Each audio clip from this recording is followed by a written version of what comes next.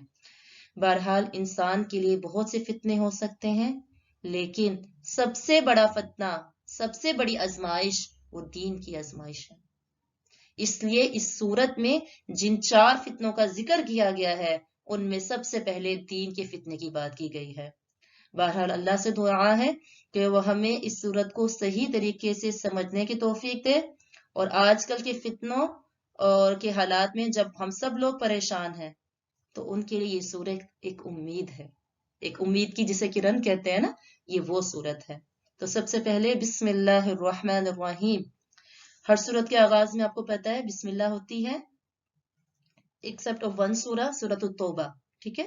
لیکن سورۃ النمل اس میں جو ہے بسم اللہ 19ویں پارے میں آتی ہے، اس میں بسم اللہ کی آیت آئی ہے پوری، ٹھیک ہے؟ سورۃ النمل میں بسم اللہ کی ایک آیت پوری آئی ہے، جس سے پتہ چلتا ہے کہ قرآن میں 114 مرتبہ بسم اللہ آئی ہے ہر صورت کے شروع میں، ایکسپٹ آف سورۃ التوبہ۔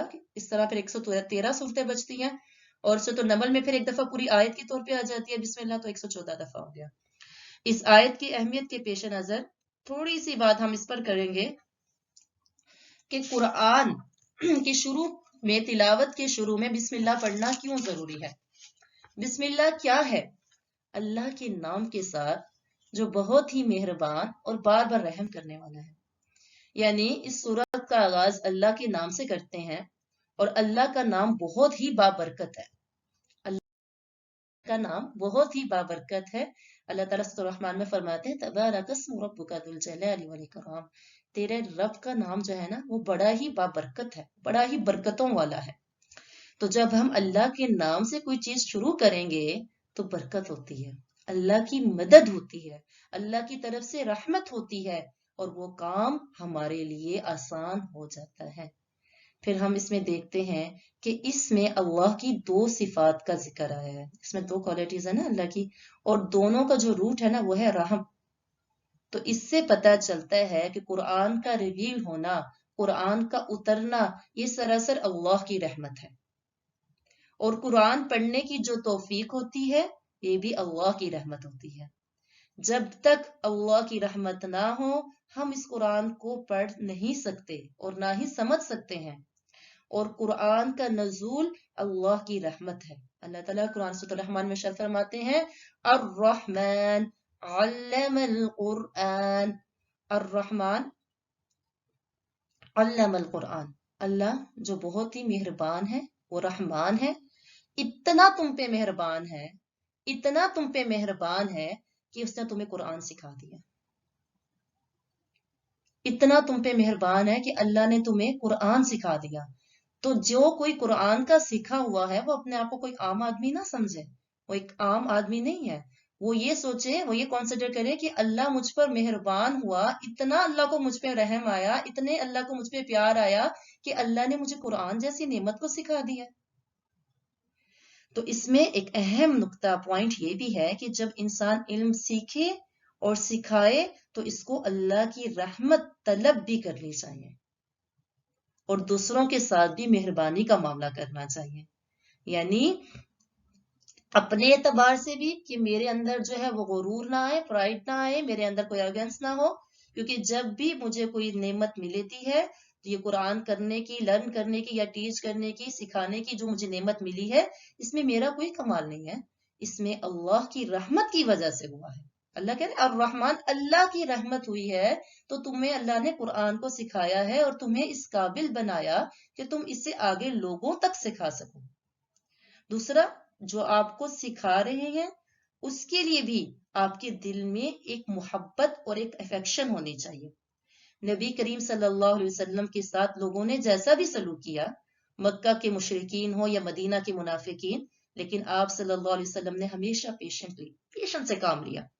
آپ اپنا کام کرتے چلے گئے اور لوگوں کے ساتھ رحمت للعالمین کے ساتھ کی طرح کام کیا۔ جو شخص بھی قرآن سے ریلیٹ ہو، اسے چاہیے کہ وہ لوگوں کے ساتھ پیار اور محبت کے ساتھ پیش آئے۔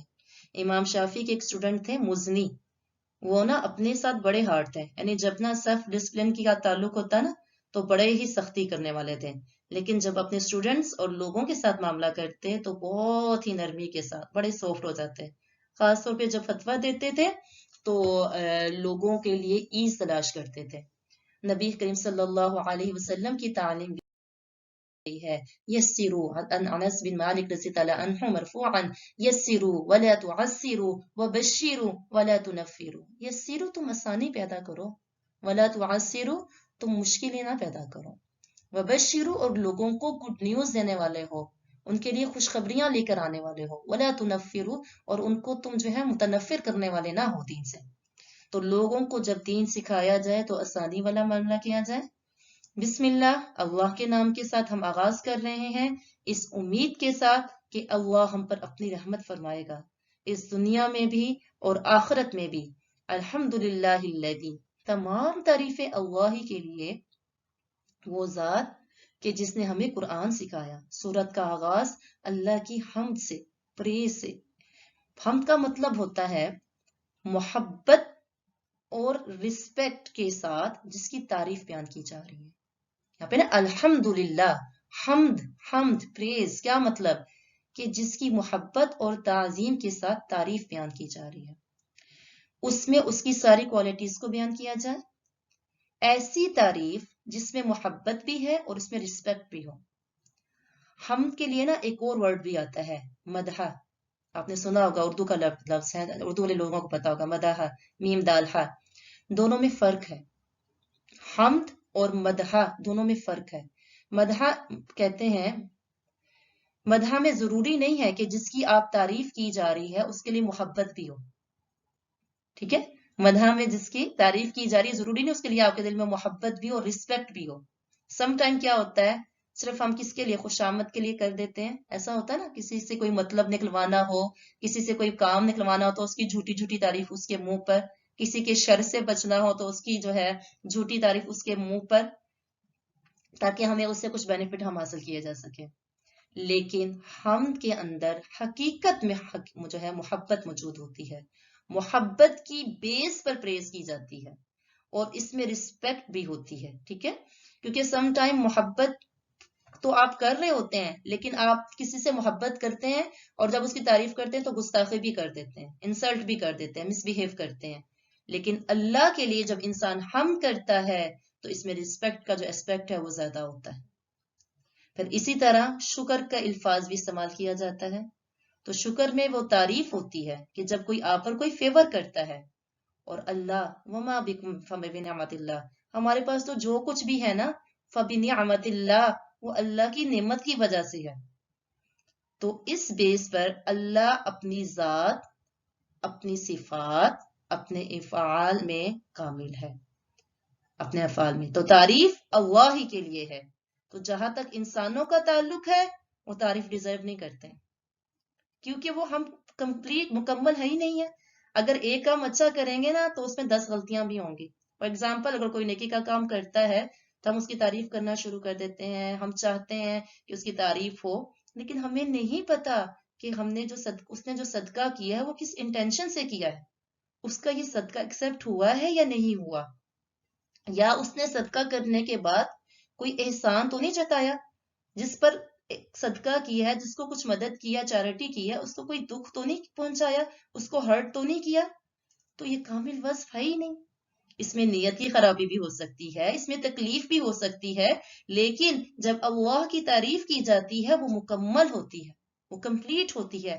الحمدللہ، الحمدللہ، تمام تعریفیں اللہ ہی کے لیے ہیں۔ کیا مطلب؟ کہ اللہ ہی حمد کے انٹائٹل ہے، اللہ ہی حمد کو ڈیزرو کرتا ہے، اور حمد اللہ کے ساتھ خاص ہے۔ اس لیے جب کوئی پوئٹ، کوئی شاعر کسی بادشاہ کی تعریف لکھنی ہوتی ہے نا تو اسے مدحہ کہتے ہیں۔ آپ نے دیکھا ہوگا کہ ہم جب شروع چھوٹے ہوتے تھے، اردو کی جو بکس ہوتی تھی اس میں شروع میں حمد ہوتا تھا، اور نبی کریم صلی اللہ علیہ وسلم کے لیے ہم کہتے تھے نعت یا مدحہ۔ تو حمد کا جو لفظ ہے وہ اللہ کے ساتھ خاص ہے، ٹھیک ہے؟ تو حمد صرف اللہ کے لیے ہے، کہ مکمل حمد صرف اللہ کی۔ اور آپ کو پتہ ہے الحمدللہ یہ اللہ کو کتنا پسند ہے، یہ لفظ کہنا اتنا پسند ہے کہ الحمدللہ تملأ المیزان، کہ الحمدللہ کہنا یہ آپ کے اسکیل کو بھر دیتا ہے، آپ کے میزان کو بھر دیتا ہے۔ اتنا پسند ہے اللہ کو اپنی تعریف کروانا۔ اور جب حقیقی معنی میں انسان کا دل اللہ کی حمد سے بھرتا ہے اور وہ اپنے ایکشن سے اللہ کو راضی کرتا ہے تو وہ حقیقی معنی میں حمد کر رہا ہوتا ہے۔ اللہ کو اپنی حمد بہت پسند ہے کیونکہ وہ حمد کا حقدار ہے۔ بندے بھی اپنی تعریف پسند کرتے ہیں، لیکن کبھی وہ اس چیز کی بھی تعریف چاہتے ہیں جو انہوں نے کیا بھی نہیں ہوتا ہے۔ ایسا ہوتا ہے نا، ہم چاہتے ہیں کبھی وہ تعریفیں بھی ہماری ہو جائیں جو ہم نے کام کیے بھی نہیں ہوئے۔ اللہ تعالیٰ فرماتے ہیں وَيُحِبُّونَ أَن يُحْمَدُوا بِمَا لَمْ يَفْعَلُوا، اور تم تو اس بات کو بھی پسند کرتے ہو کہ تمہاری تعریف کی جائے جو کام تم نے کیے بھی نہیں ہوئے۔ اگر ہم تھوڑا سا بھی کوئی کام کریں نا تو تعریف چاہتے ہیں۔ تو اللہ ہمیں یہاں سکھا رہے ہیں کہ ہم جب اللہ کی کسی نعمت کا ذکر کریں تو تعریف کے ساتھ کریں۔ اور اگر ہم پر کوئی نعمت ہے، ہماری صحت اچھی ہے، ہمارا دماغ سے ہی کام کر رہا ہے، ہم دیکھ سکتے ہیں، ہم کھا سکتے ہیں، ہم پی سکتے ہیں، ہم اٹھ سکتے ہیں، ہم چل سکتے ہیں، تو ہمیں الحمدللہ کہنے کے بعد ہر چیز شروع کرنی چاہیے۔ نعمت کا ذکر کرنے کے بعد یا آغاز میں اللہ کی حمد ہونی چاہیے، اور ختم کرنے کے بعد جب اللہ توفیق دے کوئی کام ختم کرنے کی، وَآخِرُ دَعْوَانَا عَنِ الْحَمْدُ لِلَّهِ رَبِّ الْعَالَمِينَ، ہماری آخری جو دعوت ہے، ہماری آخری جو کہنا ہے، جو ہماری قول ہے، وہ کیا ہونی چاہیے؟ الحمدللہ رب العالمین۔ اور اللہ اپنے کاموں کی ابتدا اور اختتام پر اپنی تعریف کرتا ہے۔ اسی طرح یہ ہے کہ دنیا میں بھی اللہ کی تعریف ہے اور آخرت میں بھی اللہ کی تعریف ہے۔ سورۃ القصص میں آتا ہے لَهُ الْحَمْدُ فِي الْأُولَى وَالْآخِرَةِ، اسی کے لیے حمد ہے دنیا میں بھی اور آخرت میں بھی، وَلَهُ الْحُكْمُ، اور اسی کے لیے سارے فیصلے ہیں، وَإِلَيْهِ تُرْجَعُونَ، اور اسی کی طرف تم لوٹائے جاؤ گے۔ اسی طرح نبی کریم صلی اللہ علیہ وسلم اللہ کی تعریف یوں کیا کرتے تھے، خاص طور پہ آپ رکوع سے سر اٹھانے کے بعد کیا کہتے تھے؟ آپ کہتے تھے عن ابی سعید الخدری رضی اللہ عنہ قال قال رسول اللہ صلی اللہ علیہ وسلم اذا رفع رأسه من الركوع قال ربنا لك الحمد ملء السماوات وملء الارض وملء ما شئت من شيء بعد، کہ نبی کریم صلی اللہ علیہ وسلم جب رکوع سے اپنا سر اٹھاتے تھے تو کیا کہتے تھے؟ سمع اللہ لمن حمد ربنا لك الحمد، پھر کیا کہتے تھے؟ ملء السماوات وملء الارض وملء ما شئت من شيء ما بعد، کہ اللہ تیرے ہی لیے ہی ساری تعریفیں ہیں، آسمان کے بھرنے کے برابر اور زمین کے بھرنے کے برابر، آسمان اور زمین کے بھرنے کے برابر، اور ہر وہ چیز جس کو تو چاہے اس کے بھرنے کے برابر، اس کو فل کرنے کے برابر۔ اور اس کے علاوہ یہ لفظ میں ملتے ہیں سمع اللہ لمن حمد ربنا ولک الحمد حمدا کثیرا طیبا مبارکا فی۔ تو آپ لوگوں کو یہ لفظ، یہ دعائیں یاد کرنی چاہیے، جب رکوع سے اٹھیں تو یہ دعا پڑھیں، ان دعا کے ساتھ ہم سجدے میں جائیں، یعنی بندہ اتنی تعریف کرے کہ دل بھر جائے، اور پھر وہ پکار اٹھے کہ تیری اتنی تعریف کہ سارے زمین اور آسمان اللہ تیری تعریف سے بھر جائے، اور جو تو چاہے وہ بھی تیری تعریف سے بھر جائے۔ ایک دفعہ الحمدللہ کہنا میزان کو بھر دیتا ہے، یعنی اللہ بندہ سے اتنا راضی ہوتا ہے کہ اس کا اسکیل ہی اللہ تعالیٰ بھر دیتا ہے۔ اس لیے ہمیں ساری نعمتوں پر اللہ کا شکر ادا کرنا چاہیے، لیکن یہاں پر خاص طور پر جس چیز کا ذکر ہے وہ کیا، کس چیز پہ اللہ تعالیٰ یہاں پہ اپنی حمد بیان کر رہا ہے، کہ کس چیز پہ اللہ کا اتنا شکر ادا ہو رہا ہے، کیا وجہ ہے؟ ہر چیز پر اللہ کا شکر ہے، لیکن یہاں پہ جس چیز کا شکر ہے وہ کیا؟ الحمدللہ الذی انزل علی عبدہ الکتاب، تمام تعریفیں اس ذات کے لیے کہ جس نے اپنے بندے پر کتاب نازل کی ہے. یعنی اللہ کی تعریف کہ اس نے اپنے بندے پر کتاب نازل کی ہے. انزلہ کا مطلب ہے کہ اوپر سے، آسمان سے کسی چیز کا اترنا، تو اس کا مطلب ہے کہ اللہ اوپر ہے. الرحمن علی العرش استوى، علی عبدہ، اپنے بندے پر. تو یہاں پر بندے سے مراد نبی کریم صلی اللہ علیہ وسلم ہے، یعنی وہ اللہ کے بیٹے نہیں ہیں.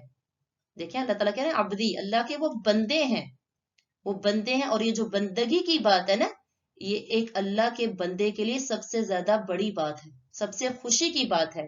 یعنی عبد، عین با دال کا جو لفظ ہے یہ بندے کی شان بیان کرتا ہے کہ اللہ نے آپ صلی اللہ علیہ وسلم کے باقی صفات یا نام سے نہیں بلکہ آپ کی عبودیت کی صفت بیان کیا کہ آپ اللہ کے بندے ہیں، آپ اللہ کے غلام ہیں، کہ آپ سب سے زیادہ عبادت گزار بندے تھے. تو قرآن سے فائدہ بھی وہی اٹھاتا ہے جو اللہ کی عبادت کا حق ادا کرتا ہے، جو اللہ کا بندہ بن کر آتا ہے. بہت سے لوگ قرآن پڑھ لیتے ہیں لیکن جو قرآن کہتا ہے اس پر عمل نہیں کرتے، عبد نہیں بنتے. تو چونکہ اللہ نے یہ کتاب اپنے بندے پر نازل کی ہے تو قرآن کا نزول بھی اسی بندوں پر ہوتا ہے، اسی کو سمجھ میں آتا ہے، اسی کو برکتوں سے نوازتا ہے جو واقعی اللہ کی عبادت کرتا ہے. اور اس قرآن کو پڑھ کر اللہ کی عبادت کی طرف رغبت کرتا ہے. اور کتاب سے مراد قرآن مجید ہے، کتاب اللہ کا کلام ہے اور یہ لکھوایا گیا ہے. آپ کو پتہ ہے کہ نبی کریم صلی اللہ علیہ وسلم کے پاس بہت سے رائٹر تھے. جب قرآن پاک نازل ہوتا تو آپ صلی اللہ علیہ وسلم اس کو لکھوا لیا کرتے تھے. وَلَمْ يَجْعَلْ لَهُ عِوَجًا، اللہ نے اس کتاب کے اندر کوئی ٹھیر پر نہیں بنایا. یہ اپنے میننگ کے لحاظ سے بھی، اپنے اسٹرکچر کے اعتبار سے بھی، اور اپنے احکام کے اعتبار سے بھی، اور ٹیچنگ کے اعتبار سے بھی یہ پرفیکٹ بک ہے. ایک ہوتا ہے عوج، عین واو اور جیم سے، ایک ہوتا ہے عوج، عین کے زیر سے. عوج کہتے ہیں ایسے ٹیڑھے پن کو کہ جو آپ اپنی آنکھ سے ایزیلی دیکھ سکتے ہیں، اور عوج کہتے ہیں کسی چیز کی میننگ میں ٹیڑھا پن، یعنی اس میں جو ہے اس میں اس کے معنی میں بھی کوئی تضاد نہیں ہے، کوئی فضول بات اس میں نہیں ہے، یہ کوئی کہانیوں کی کتاب نہیں ہے. تو اللہ تعالیٰ نے اس کتاب کو ان سب باتوں سے کیا کر دیا؟ پاک کر دیا ہے. تو یہ بھی اللہ نے اس کتاب کی تعریف بیان کی ہے، اس کتاب کو ہر کمی اور خامی سے پاک بنایا ہے. یہ اللہ کا خاص کرم اور فضل ہے کہ اس نے اس کتاب کو مشکل نہیں بنایا تاکہ لوگ اس سے فائدہ اٹھا سکیں. قرآن کے کئی نام ہیں، بعض علماء نے اس کی 99 نام جمع کیے ہیں، 97 نام جمع کیے ہیں. اور اس کو رحمت بھی کہا گیا ہے، اس کو نور بھی کہا گیا ہے، اسے ہدایت بھی کہا گیا ہے، اسے عزیز کہا گیا ہے. anyway یہ کتاب بہت معزز بہترین کتاب ہے. تو کتاب کے ساتھ ہمارا ایٹیٹیوڈ کیا ہونا چاہیے، ہمارا بیہیویئر کیا ہونا چاہیے؟ وہی جو آپ صلی اللہ علیہ وسلم کا تھا. آپ نے اس کو لکھوایا بھی تھا، آپ نے اسے خود بھی پڑھا، دوسروں کو بھی پڑھایا، یاد بھی کیا، سنا بھی، سنایا بھی، غور و فکر بھی کیا، معنی بھی بیان کیے، اور عمل بھی کیا، اور عبودیت بھی اختیار کی. تو ہمیں بھی اس کے ساتھ وہی معاملہ کرنا چاہیے جو آپ صلی اللہ علیہ وسلم نے کیا. اس کو پڑھیں، اس کو سمجھیں، اس پر عمل کریں، کیونکہ یہ کتاب الکریم ہے، عزیز ہے، عزت بخشنے والی کتاب ہے. اگر آپ اس کو پڑھیں گے نہیں، سمجھیں گے نہیں، ٹائم نہیں دیں گے تو یہ آپ کو رسپیکٹ نہیں دیں گی. مثلا آپ دیکھیں، آپ کسی سے اگر بات کر رہے ہیں، اس کو ایڈوائس کر رہے ہیں، اس کو سمجھا رہے ہیں، اس کے ساتھ کوئی سمپیتھی کر رہے ہیں، اور بندہ آپ کی بات سننے کے لیے تیار ہی نہیں ہے، وہ آپ کو توجہ ہی نہیں دیتا، تو آپ اس کو چھوڑ دیں گے نا. آپ کہیں گے جاؤ بھائی، خود کہہ رہے ہو کہ مجھے چھوڑ دو تو بس چھوڑ دیا آپ کو، جائیں جو مرضی کریں. آپ کے دل میں اس کے لیے کوئی رسپیکٹ نہیں ہوگی نا. تو اللہ نے یہ قرآن نازل کیا، آپ اس کے لیے وقت نہیں نکالیں گے، اس کو پڑھیں گے نہیں، پھر یہ کیسے ہو سکتا ہے کہ اس کتاب کی وجہ سے مسلمانوں کو رسپیکٹ ملے؟ علامہ اقبال نے کیا خوب کہا ہے نا، وہ معزز تھے زمانے میں، وہ زمانے میں معزز تھے مسلمان ہو کر، اور تم خوار ہوئے تاریک قرآن ہو کر. تو جو صحابہ تھے وہ کیا تھے؟ ان کی ایک عزت تھی، رسپیکٹڈ تھے مسلمان ہو کر، اور ہم ذلیل ہو گئے ہیں قرآن کو چھوڑ کر. تو کتاب اتنی یہ شان والی ہے کہ جس کی تعریف اللہ بیان کر رہا ہے، تو ہمارا اس کے ساتھ معاملہ کیا ہونا چاہیے. آج کے لیے اتنا کافی ہے. انشاءاللہ تعالیٰ نیکسٹ منڈے انشاءاللہ اس کی نیکسٹ آیا کی تفسیر دیکھیں گے. اللہ تعالیٰ سے ہی مانا پہ ہمیں قرآن پر عمل کرنے کی توفیق عطا فرمائے، اپنی حمد کرنے کی توفیق عطا فرمائے، اور اس قرآن کا جو حق ہے اس کو ادا کرنے کی توفیق عطا فرمائے. سبحان اللہ و بحمدہ، سبحانک اللہم و بحمدک، نشہد ان لا الہ الا انت، نستغفرک و نتوب الیک. السلام علیکم و رحمۃ اللہ وبرکاتہ.